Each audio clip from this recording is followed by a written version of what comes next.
The glory of man at his best, the scum of man at his worst.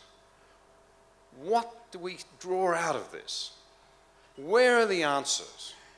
We must not continue to run away from these hard questions and allow it to filter down to everything, including our attitude, so ambivalent in this country, where Australians will tell you clearly they don't want abortion law changed, but they think there are too many abortions. We sit on the fence. Well, we've got to go back to these big questions. We've got to start putting them before ourselves again in much harder form than the easy, if angry, sort of atheism that these new fundamentalist atheists are trying to push on us, and many of our media outlets are running so hard on us. What is the answer to the human condition, this conundrum that Beazley raises, of good and of evil, and of some people thinking they have the right to determine I'm good because I'm white, or because I'm a man, or because I'm Caucasian, or because I'm this, that, or the other, and you're bad because you're not of the same group. Solzhenitsyn, the great Russian writer, said that he learnt in a prison in the Gulag Archipelago, the salt mines, he realised one day that in fact, not only are good and evil real, as he watched his captors beating up yet another prisoner, he said he realised that the dividing line between good and evil actually lies somewhere across every human heart. It doesn't lie between Catholic and Baptist, or man and woman, or black and white. It lies somewhere across every heart. Well, it does, doesn't it? Where then did this idea come from that so shattered the way we normally behave that every life matters? The most influential person in human history, of course, Jesus Christ. And it's just worth pondering this. It's so important to our culture that even if you don't accept Christianity, personally in your lives, can I say to you, every student in our schools ought to at least know the story, because it's been so formative in establishing the beliefs that drove the values that gave us our democracy. And think of that story. A few days before he died, he's gone into the temple courtyard, cleared out the money changers, everyone's trying to entrap him, and then a clever but decent, as we understand it, young scribe. Scribes were the people who did the scribing and prided themselves on their accuracy of the scriptures.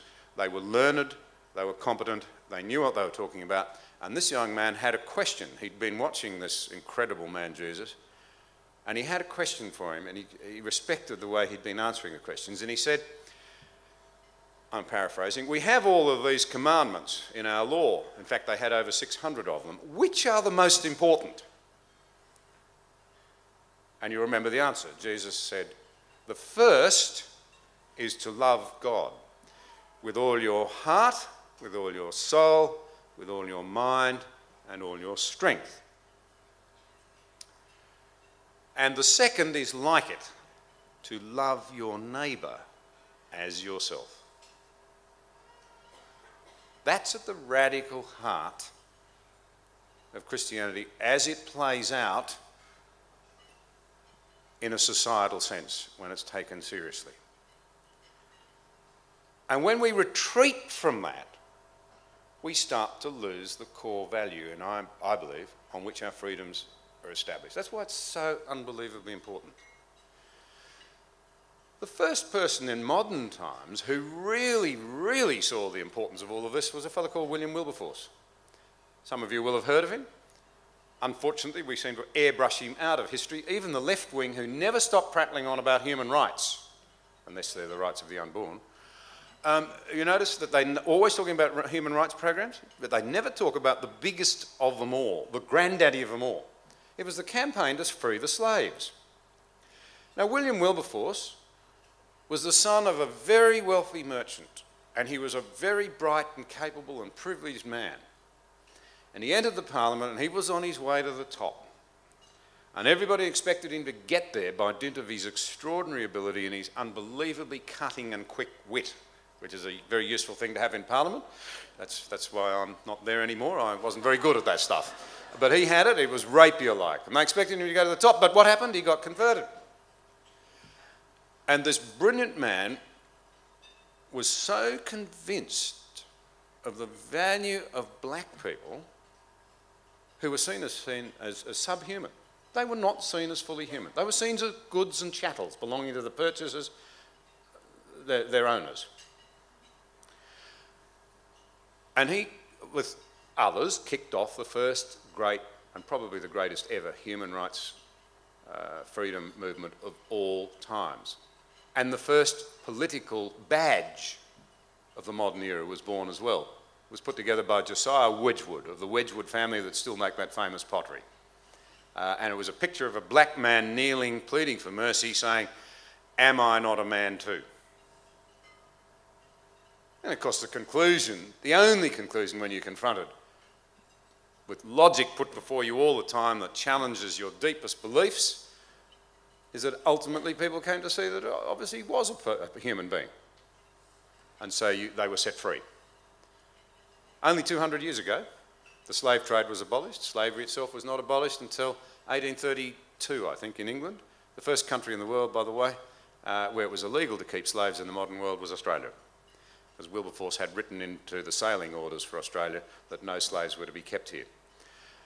But this was radical, it was revolutionary, and it was followed, of course, by Shaftesbury and all of that legislation to protect oppressed children and women, acting on the same principle. What drove them? Those two commandments. Those two commandments. Love your neighbour as yourself, being the second of them. Who is your neighbour? The story of a good Samaritan tells us that it's anyone. It's everyone, particularly someone who is in need. So that is why I support, Helen, what you and your people are doing. Every life is priceless, whether it's convenient to us or not. Every life is priceless if we are to maintain the core value that civilises us and keeps us free. It's almost too obvious and too trite to say that. It is tragic when young girls are left feeling they don't have support, that they don't have options. And you've seen the material that's been before you tonight. That is self-evident. That gets us emotionally straight away. But I go back when Christ said, do these things with your heart and your soul. That's the emotive side of it. Can I say to you, remember the other two, your mind and your strength. And I'm trying to say to you, we need to grow out our worldview. We need to know what we're on about. We need to know the tradition that has stood us in such tremendous stead in this country and in cultures like ours of appreciating the value of every life. And we need to think it through properly and get it established in our minds so that we can defend it and argue it in a world that puts up the most sloppy and anti-intellectual positions you could ever imagine and then scorns a different position all the time. And then we need to pursue it, the fourth word, with all your strength. We have resources, all of us. We have abilities. We have, most of us, some financial capacity.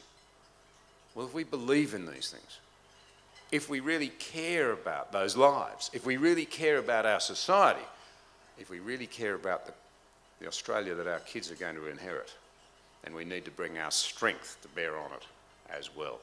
Thank you very much.